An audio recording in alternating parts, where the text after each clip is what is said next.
যারা মধ্যযুগীয় বা প্রাচীন যুগের মঙ্গল কাব্য সম্পর্কে আগ্রহী, আজকের এপিসোড তাদের উদ্দেশ্যে। বিশেষভাবে শিব ও মঙ্গল কাব্য সম্পর্কিত কিছু গুরুত্বপূর্ণ তথ্য আমি আজকে তুলে ধরছি। যেমন দীনেশচন্দ্র সেন মহাশয় তার প্রসিদ্ধ বঙ্গভাষা ও সাহিত্য নামক বাংলা সাহিত্যের ইতিহাসে উল্লেখ করে গিয়েছেন, রামেশ্বর ভট্টাচার্য শিবায়নের 1763 খ্রিস্টাব্দে লিখিত একখানি পুঁথি পাওয়া গিয়েছিল। সুতরাং শিবায়ন ওই সময়ের পূর্বেই রচিত হয়েছিল এমনটাই উল্লেখিত হয়েছে বঙ্গভাষা ও সাহিত্য অষ্টম সংস্করণ 1356 সাল 262 পৃষ্ঠা। রামেশ্বর ভট্টাচার্য মহাশয় শিবায়নে যেমন অত্যন্ত সরল সহজভাবে তিনি বলেছেন যে শ্রীবিষ্ণুর কোন ভক্ত শ্রীবিষ্ণুর নিকটে শিবের কিছু নিন্দামন্দা করছিল, অর্থাৎ শ্রীবিষ্ণুর স্নেহধন্য যাতে হতে পারে সেই জন্য শিবকে সে গালি দিতে শুরু করল। তাতে শ্রীবিষ্ণু রুষ্ট হলেন।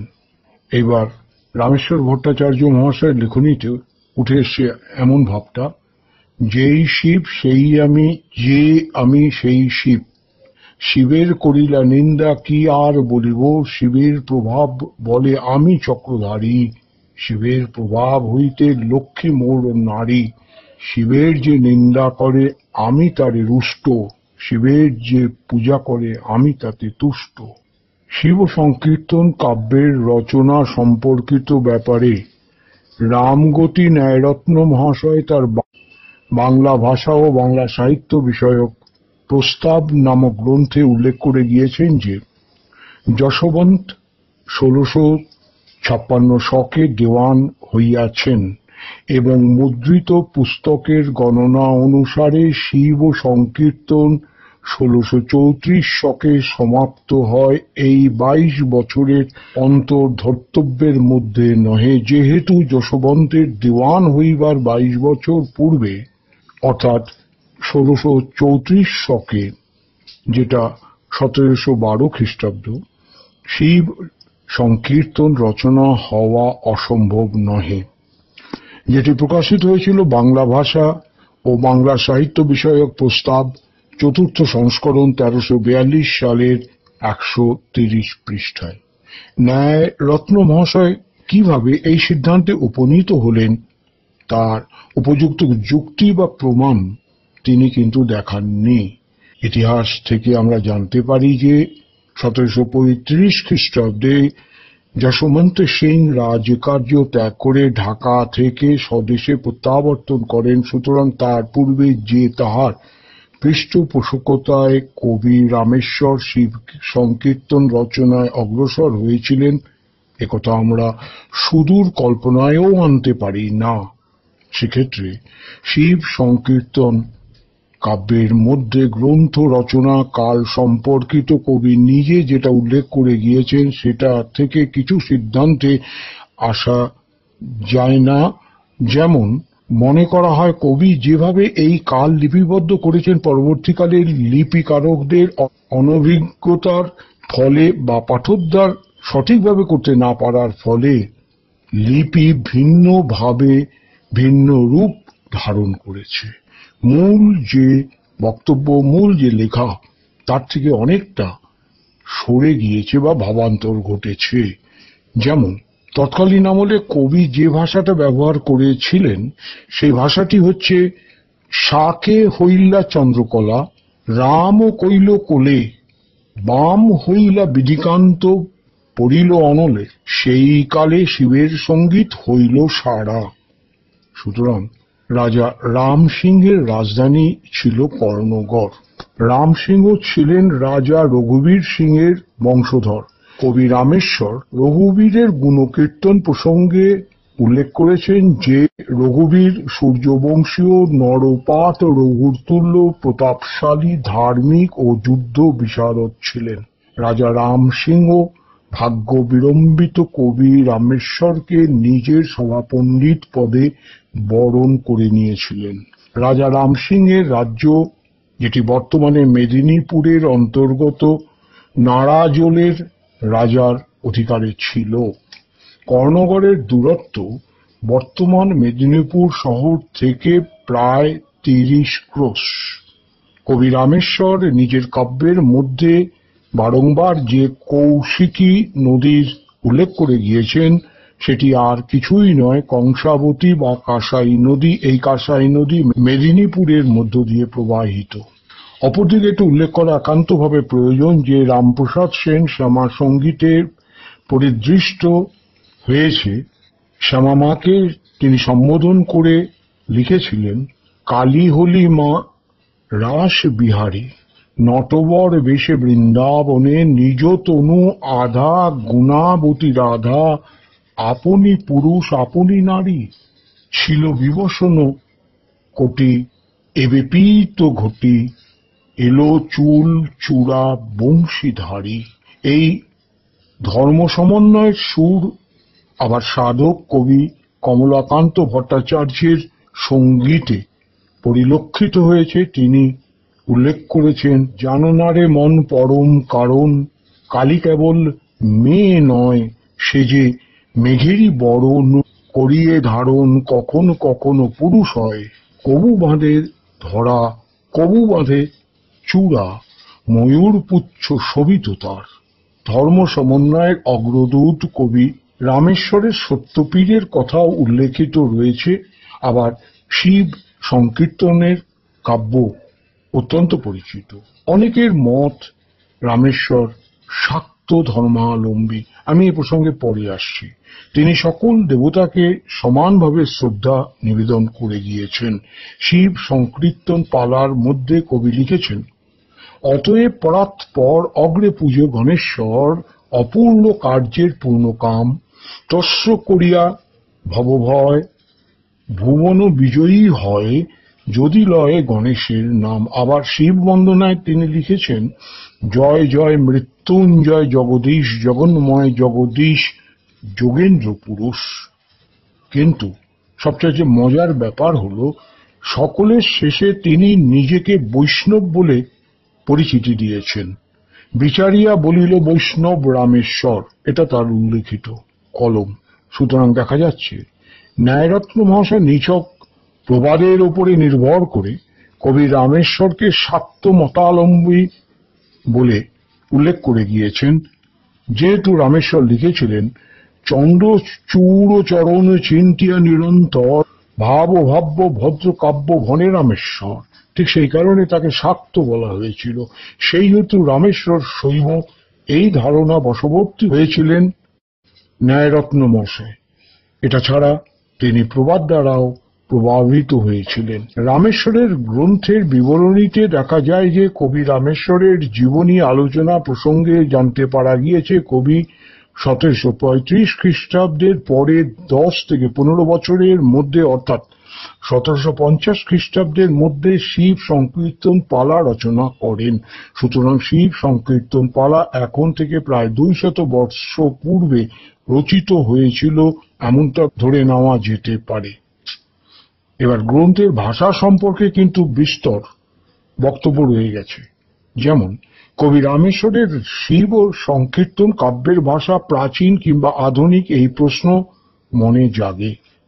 বঙ্গবাসী সংস্করণ ছাড়া শিব ও সংকীর্তন পালার কোনো মুদ্রিত পুস্তকের সন্ধান চেষ্টা করেও পাওয়া যাবে না। বঙ্গবাসী সংস্করণের শিবায়নের বহুল প্রচলন তৎকালীন আমলে ছিল না। উল্লেখনীয় যে কলকাতা বিশ্ববিদ্যালয়ের লাইব্রেরিতে কলকাতার ভারতীয় জাতীয় পুস্তকাগার প্রভৃতির মতন বড় বড় গ্রন্থাগারে 2খানি মাত্র বঙ্গবাসী সংস্করণের শিবায়ন দেখতে পাওয়া গিয়েছে। 1260 সালে সংবাদ পূর্ণচন্দ্রোদয় প্রেসে রামেশ্বরের শিবায়ন প্রথম মুদ্রিত হয়েছিল কলকাতা বিশ্ববিদ্যালয়ের তত্ত্বাবধানে। এই পুস্তকের প্রতিছত্রে পরিবর্তিত হয়ে মুদ্রিত হওয়াতে রামেশ্বর কৃত শিব ও সংকীর্তন পালার পুঁথির মিল বিশেষ খুঁজে পাওয়া যাবে না। রামেশ্বর কৃত রাম সংকীর্তন পালার পুঁথি, যেটি কলকাতা বিশ্ববিদ্যালয়ের পুঁথিশালায় বা এশিয়াটিক সোসাইটির পুঁথিশালায় বা সাহিত্য পরিষদের পুঁথিশালায় সযত্নে রক্ষিত রয়েছে তার কোনোটাই কিন্তু অরিজিনাল বা সম্পূর্ণ নয়। একমাত্র কুচবিহার রাজার যে গ্রন্থাগার, সেখানে রক্ষিত রয়েছে রামেশ্বরকৃত শিব সংকীর্তন পালার সম্পূর্ণ পুঁথিটি। কুচবিহারের পুঁথিটি মত সম্পাদিত রাম সংকীর্তন পালার অবলম্বনে অন্য সমস্ত পুঁথির মধ্যে কলকাতা বিশ্ববিদ্যালয়ের ৩৫০২ নম্বর, এটা পুঁথির নম্বর বলছে, কলকাতা বিশ্ববিদ্যালয়ের যে সিরিয়াল নাম্বার লাইব্রেরিয়ান দিয়ে দেন ৩৫০২, এই পুঁথির কয়েকটা পৃষ্ঠা ছাড়া আর বাদবাকি সবই সংরক্ষিত রয়েছে। সামনের দিকে কিছু পৃষ্ঠা, পিছনের কিছু পৃষ্ঠা ছিঁড়ে গিয়েছে। অপর পুঁথির মধ্যে বেশিরভাগ পুঁথির অবলম্বনীয় বিশেষ মৎস্য ধরাপালা, শঙ্খ পাড়াপালা, বিভিন্ন লোক এই পুঁথিগুলি নকল করলেও তার অক্ষরের ছাঁদ বর্ণাশুদ্ধি, বিশেষ করে অসমাপিকা ক্রিয়া এবং বর্ণনীয় বিষয়ের মধ্যে মূলত কোনো প্রভেদ খুঁজে পাওয়া যায়নি। আমি আরেকটু স্পষ্ট করছি যে কোচবিহারের পুঁথির যে অক্ষর দেখার সৌভাগ্য যাদের হয়েছে, কলকাতা বিশ্ববিদ্যালয়ের ভূতপূর্ব রামতনু লাহিড়ী মহাশয়, অধ্যাপক শ্রীযুক্ত শ্রীকুমার বন্দ্যোপাধ্যায় মহাশয়ের ঐকান্তিক প্রচেষ্টায় বঙ্গবাসী সংস্করণের সম্পাদক ঈশানচন্দ্র বসু মহাশয় রামেশ্বর কৃত শিব সংকীর্তনের ভাষার ওপরে স্বেচ্ছায় কলম চালিয়েছিলেন, যার ফলে শিব সংকীর্তনের প্রকৃত রূপটি লুপ্ত হয়ে গিয়েছিল। রামেশ্বরের ভাষা সম্পূর্ণরূপে পরিবর্তিত হয়ে একটা আধুনিকতার ছাপ তার মধ্যে পরিলক্ষিত হলো। সম্পাদক মহাশয় নিজেই বলেছেন, আমরা প্রাচীন ধরনের হস্তাক্ষর যুক্ত অশুদ্ধময় পুঁথির দুষ্পাঠ্য লিখনের মধ্যে প্রকৃত শব্দ নির্ণয় করবার সময় বিশেষ সতর্কতা অবলম্বন করেছি। অসঙ্গতি স্থলে যে সঙ্গত পাঠ কোনো না কোনো পুস্তকে পেয়েছি তাই আমরা দিয়েছি। শুদ্ধ লিখনের জন্য হর্ষ, দীর্ঘ এবং তালব্য, মূর্ধন্য, দন্তন্য প্রভৃতি বর্ণের যে পরিবর্তন ঘটানো হয়েছে সেটা যথাবিহিত আবশ্যক বলে আমরা করেছি, এটাই তিনি দাবি করেছেন। কিন্তু বাংলা ভাষার অসমাপিকা ক্রিয়াগুলোর উচ্চারণ দেশভেদে ভিন্ন ভিন্ন, এটা আমরা যারা বাংলা ভাষা নিয়ে চর্চা করি জানি। সেইগুলির উচ্চারণের মতন লিখন পদ্ধতিটা কিন্তু ঠিক নেই।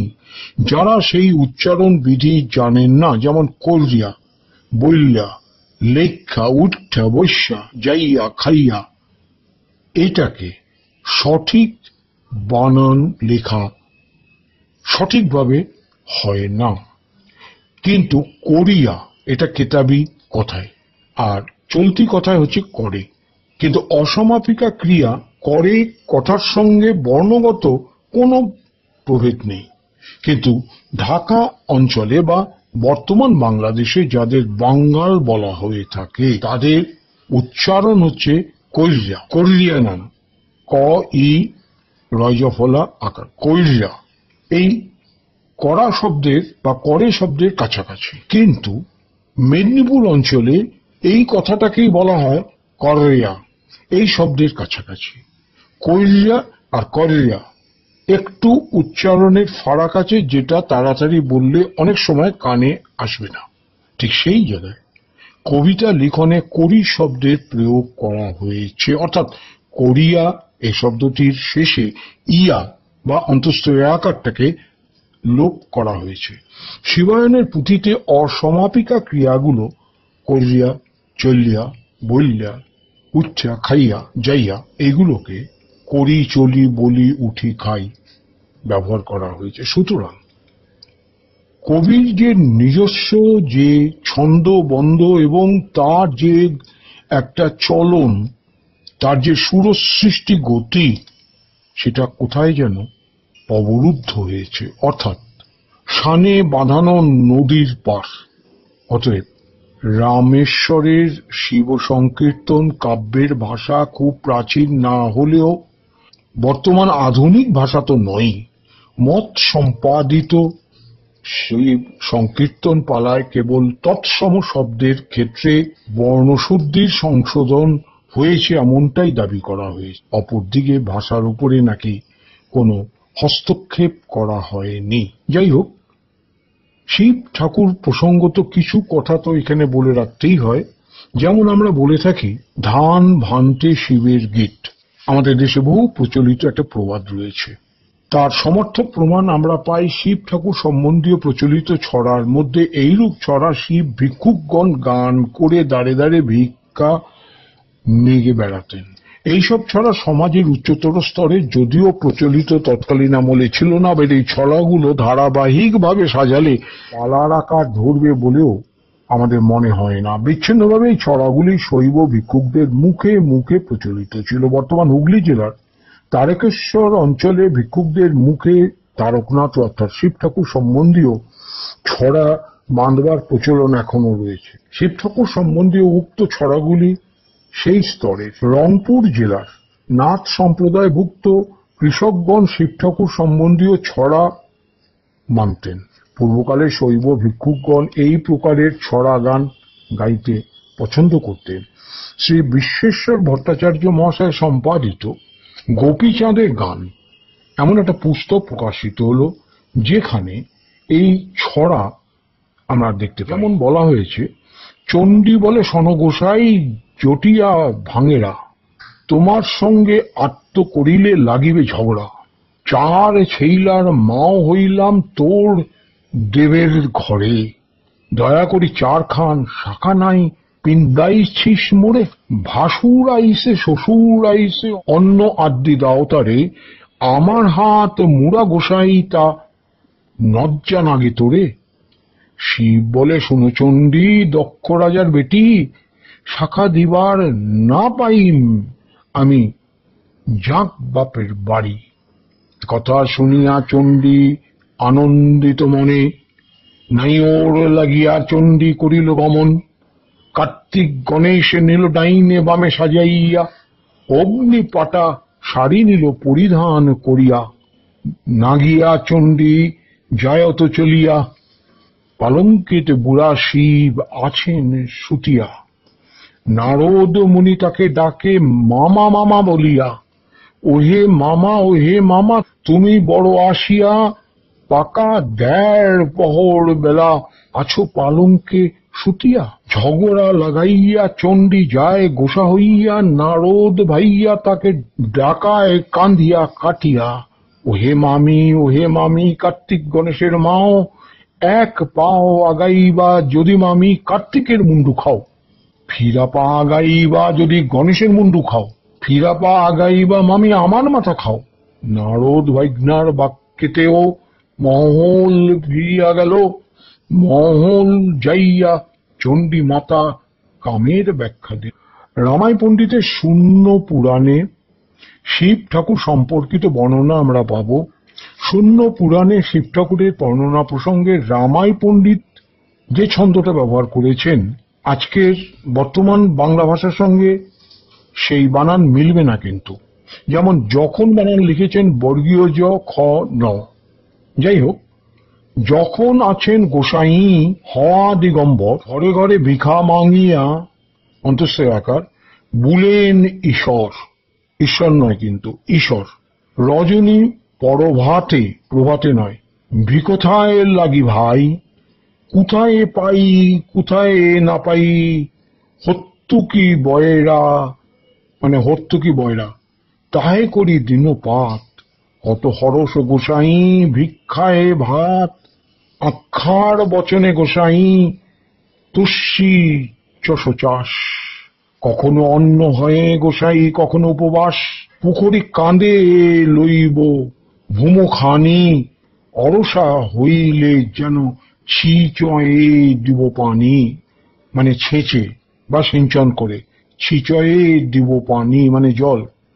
আর সব কিষান মানে কৃষক, কাঁদিব মাথে হাত দিয়া, এই দিয়াতে কিন্তু অন্তঃস্থীয় আকার নয়, দ্বয়দশী স্বরে আ দিয়া, পরম ইচ্ছায় ধান্য আনিব দাইয়া, ঘরে অন্ন থাকিলে পরভু সুখ অন্ন খাবো, অন্নর বিহনে পরভু কত দুঃখ পাবো। কপাস চাষ প্রভু করিব কাপড়, মানে কার্পাস চাষ করে কাপড় বুনবো। কত না পড়িব গোসাই, কদা বাঘর ছাড়ো, অর্থাৎ ব্যাঘ্র চর্ম বা বাঘের ছাল। তিল সরিষা চাষ করো গোসাই, বলি তবে পায়ে, কত না মাখিব গোসাই বিভূতি গুলা গায়ে। আর তুমি গায়ে ছাই মেখো না, তিল সর্ষে চাষ করে তেল মাখো।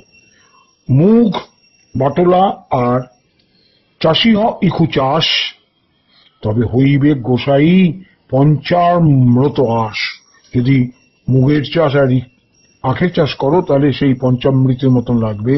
সকল চাষ চলো প্রভু, আর রুই ও কলা, কলা গাছ বুনো। সকল দদ্ধ পাই এই ধম্ম পূজার বেলা, সকল পুজোতে লাগবে। এতে সুবিধা হয় মানেতে ভাবিল, মন পবন দুই হইল সৃজন করিল। সোনার যে লাঙ্গন করিল, রূপার যে ফাল আগে ছিল লাগিলেও, এ তিন গোজাল। আসো জ্যোতি পাশ জ্যোতি, অঙ্গদর বড় চিন্তা, দুদিকে দুশলি দিয়া জুয়ালে কইল বিন্দা। সকল সাজে হইল প্রভু আর সাজ নাই, গোটা 10 কুয়া দিয়া সাজাইলামই।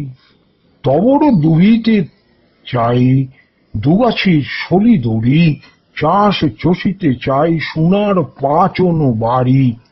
মাঘ ও মাসে গোসাই পৃথিবী মাঙ্গলিল, জাতগুলি ভূম প্রভু সকলে চষিল। অপরদিকে আর একটা মজার ঘটনা রয়েছে, যেমন রাজা মানিকচন্দ্র প্রজাদের উপরে তার মন্ত্রীর যে অকথ্য অত্যাচার, তার কোনো প্রতিবিধান তিনি করলেন না। তার কাছে দরবার করে প্রজারা কোনো সুবিচার পেল না, সুতরাং তারা আর কি করবে, শিব ঠাকুরের কাছে গিয়ে তাদের অভিযোগটা জানালো।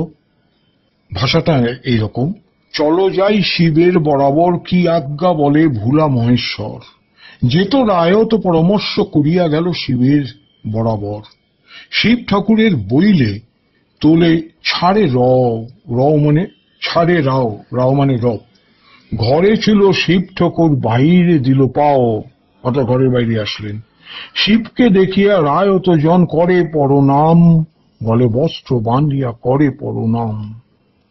এই অত্যাচারে প্রজাবিন্দের কাতর প্রার্থনায় ভোলা মহেশ্বর ভুলে গেলেন।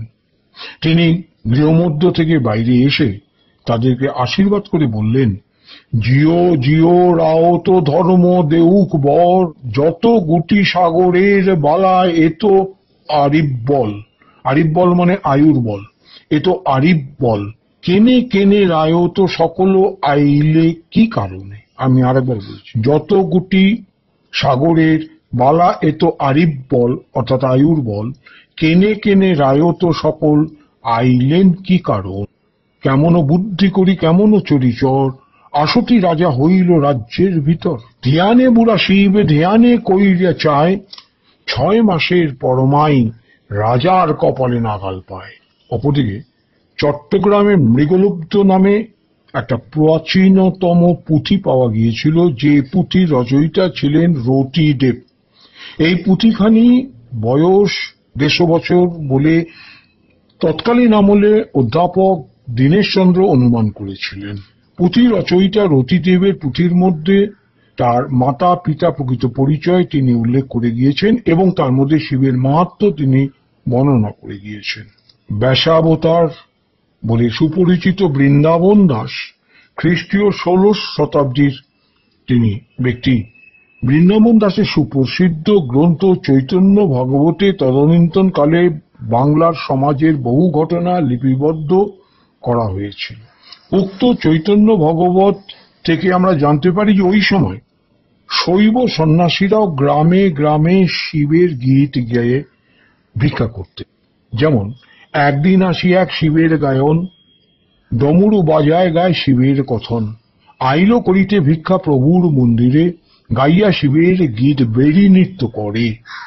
শঙ্করের গুণ শুনি প্রভু বিশ্বম্ভর, হইল শঙ্কর মূর্তি দিব্য জটাধর। এক লাফে উঠে তার কান্দে উপর, হুঙ্কার করিয়া বলে মুনি এ শঙ্কর। কহ দেখো জটা সিংহা ডমরু বাজায়, বল বল মহাপ্রভু বলয় সদায়। সে মহাপুরুষ যত শিবগীত গাইল, পরিপূর্ণ ফল তার একত্রিত হল। সেই সে গাইল শিব নির অপরাধে, গৌরচন্দ্র আরোহণ কইল যার স্কন্ধে। বাহ্য পাই নামবিলেন প্রভু বিশ্বম্ভর, আপনি দিলেন ভিক্ষু ঝুলির ভিতর। কৃতার্থ হইয়া সেই পুরুষ চলিল, হরিধ্বনি সর্বগণে মঙ্গল করিল। সর্বশেষ একটু বলে রাখি, শিব ঠাকুরের সংসারে কারা কারা ছিলেন সেই সময় মধ্যযুগীয় এই মহাকাব্যগুলিতে। যেমন একটা মধ্যবিত্ত সংসারে, ভদ্রলোকের সংসারে পরিবারবর্গ থাকেন, শিব ঠাকুরের সংসারে লোক সংখ্যাও কম নয়। শিব ঠাকুর স্বয়ং, তার সর্বংসহা স্ত্রী পার্বতী, কার্তিক গণেশ 2 পুত্র, ভীম নামে এক ভৃত্য, 3 দাসী, পদ্মা জয়া বিজয়া, সাকুলে 8 জন। ভিক্ষা লব্ধ ধনে দিন চলে না। কি করলে দিন চলে? সুতরাং স্বামী স্ত্রীর মধ্যে এই পরামর্শ চলতে লাগলো, যে পর্বগুলো আমি পরস্পর ইতিমধ্যে ব্যাখ্যা করেছি। আজ এই পর্যন্ত। আপনারা আমার নমস্কার জানবেন।